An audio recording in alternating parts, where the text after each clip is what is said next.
Today it's Joe Biden up against Vivek Ramaswamy in this 2024 matchup. This was suggested to me in the comments. So today's the day we're going to take a look at this epic showdown. So let's get into it. A little bit of background. These maps are never an endorsement of any of these candidates. They're usually a down-the-middle interpretation of how I see the matchup going. This time everybody knows Joe Biden. He's the incumbent. He's establishment. He is old. He's going to get tons of financial backing. Most of the corporations are going to be behind him, but he has not really brought the country together in any meaningful way. I think progressives are highly disappointed with Biden. With populist economics, it's just been crumbs. And then we have Vivek Ramaswamy. He's pretty much the culture warrior. He talks up a lot of the issues. He talks up free speech. He's anti-affirmative action. A neutral education is important. Curtailing immigration. Going after big tech. A lot of that I think is fairly popular, but on the economic side, I haven't heard a whole lot from Ramaswamy. I usually say the Republicans can just move a little bit in that direction, where they talk about getting health care at least to all U.S. citizens, getting a little bit more revenue from the top income earners. That's going to go a long way, much more than just talking about tax cuts and the budget deficit. If he's not willing to protect Social Security and Medicare, that's something Biden would go after immediately. Abortion is going to be another topic. Generally, the Democrats have a better message there of allowing some abortions. Now, if they have no limits, that's going to be unpopular. But right now, the framing is around banning or severely limiting abortions. That position is not very popular. So Ramaswamy, he's not very experienced. He's very young. He's under 40 years old. I don't think a lot of people really know who he is in a general election. He is making a splash in the Republican primary, but I think in the general election, a lot of voters are going to want to just vote for old, reliable Joe. So let's get started here. We'll talk a little bit more about it at the end. Alaska, I think, will still be over 10 points safe for Ramaswamy. Hawaii, safe for Biden. Back up to the West Coast, Washington, Oregon, California, those are going to be safe for Biden. Nevada, it could be closer. Vivek could shake things up a little bit here, but I still think it's going to go blue by a tilt margin.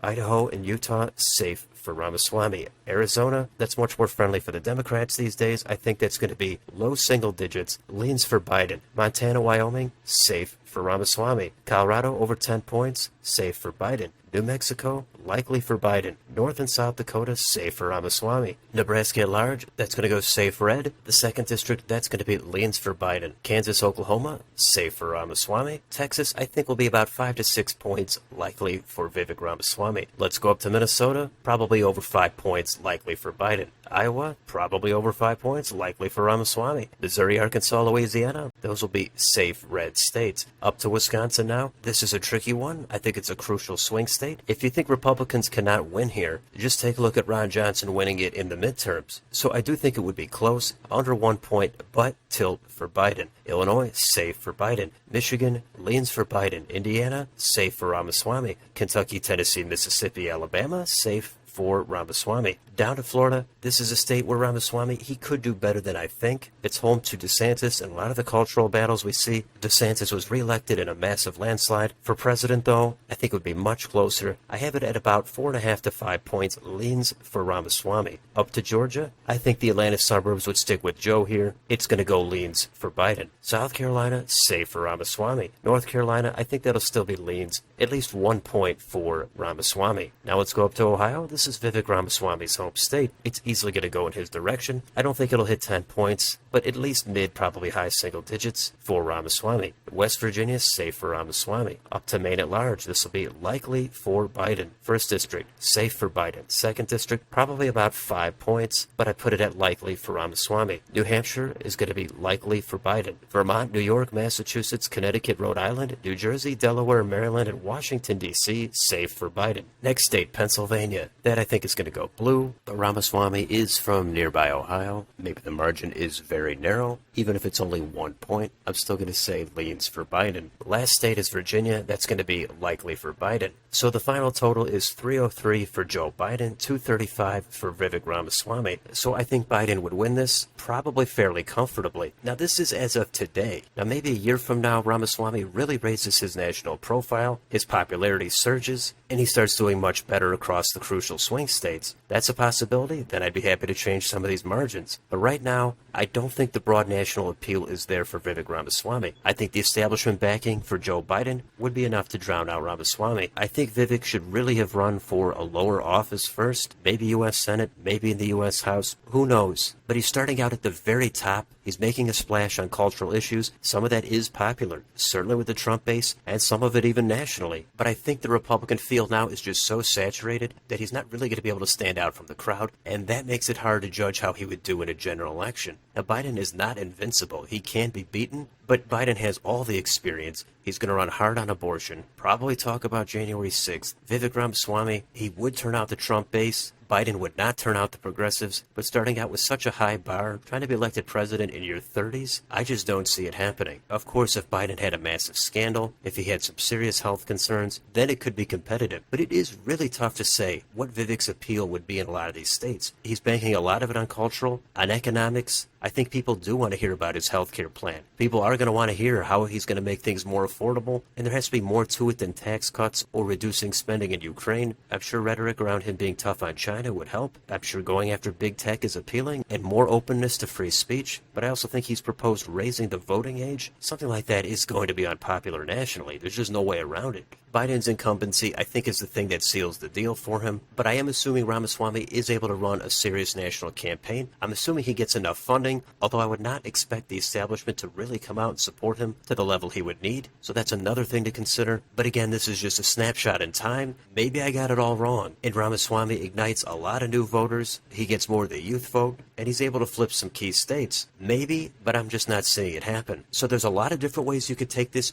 You could emphasize different things to have Ramaswamy win it, or you could have him lose by an even wider margin. It all depends on which things you want to focus on. So let me know in the comments, do you agree with this map? If not, which states, which margins would you change? On your way out, don't forget to like, share, and subscribe. Hit the bell for notifications. Follow me on Twitter. Thanks for watching, and I'll see you next time.